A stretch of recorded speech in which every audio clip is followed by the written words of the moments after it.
Hello and welcome back to my channel. Today I'm going to show you how to cook oxtail soup, how to make oxtail.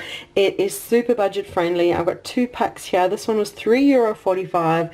That pack was €3.22, and this will feed my family for days, and it is such an easy piece of meat to cook. It does take a bit of time, slow cooking, and I prefer cooking mine over a couple of days, but I'll talk you through as I go. And as always, I've written a blog post which I'll leave down below, which has the full recipe and step-by-step instructions too, so click through for that.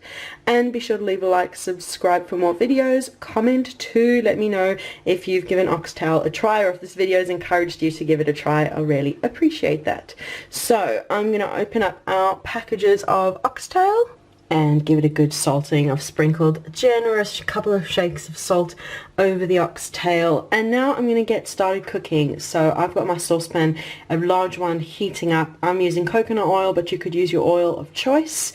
And once it's hot, we're going to brown all the oxtail in batches. So it just depends on the size of your saucepan or your pot, how much you can cook at a time.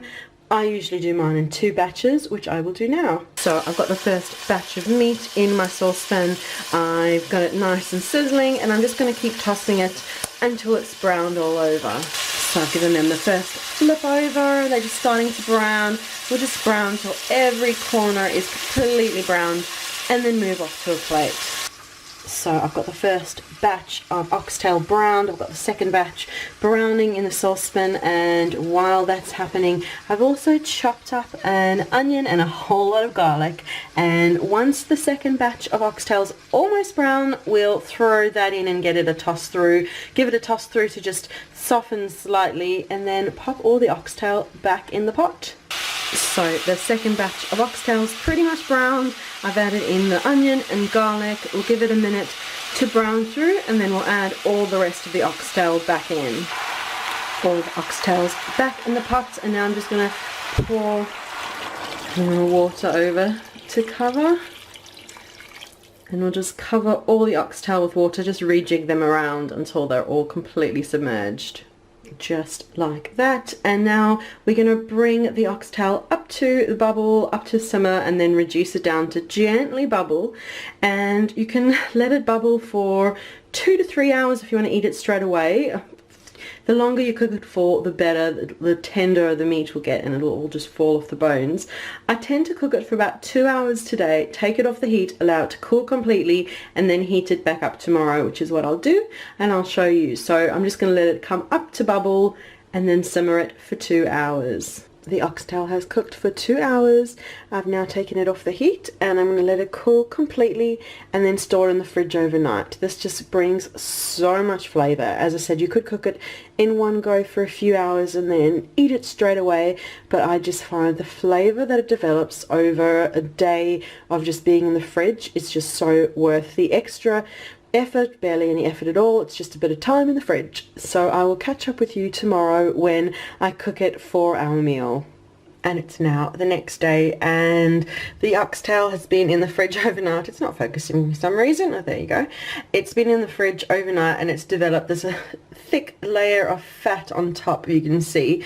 And what we do is we take the whole layer of fat off, and you can either throw it away in the bin, all this fat, or you can pop it into a bowl, keep it in the fridge, and use it as a cooking oil fat. Some people do that. It's like lard. So we're going to toss all that away and then get it cooking. So the layer of fat has been removed from the top of the oxtail, and now I'm going to pop it back onto the heat, and it's up to you how long to cook it for. 1 to 2 hours I would suggest, and as it gets close to being ready, I like to just add in a bit of broccoli. I keep it really simple with my oxtail soup, so I just add in broccoli. You can add in potatoes, you can add in really any vegetables you like. I'll leave some ideas in the blog post down below, but I will pop this on to bring it up to the boil, reduce it down again to a gentle simmer, and let it cook until the meat is falling off the bones. Okay, it's been another hour and a half, and the meat is just falling off the bones. It is so super beautifully tender. So I'm just going to add in some broccoli and just cook that for a bit. So I've added the broccoli in, I've brought it up to bubble, and I'm just going to let it simmer. It won't take too long to get the broccoli to cook, and then I'll serve out a bowl full. And there you go, there's my beautiful bowl full of oxtail soup.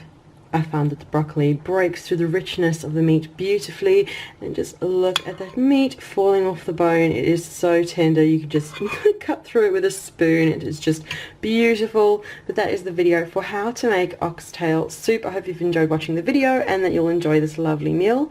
And be sure to leave a like, subscribe for more videos, comment too, let me know if you give the recipe a try and what you think of it.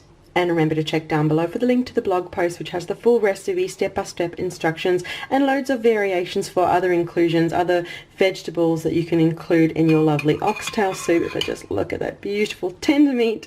So thank you so much for watching, and we'll see you again soon. Bye.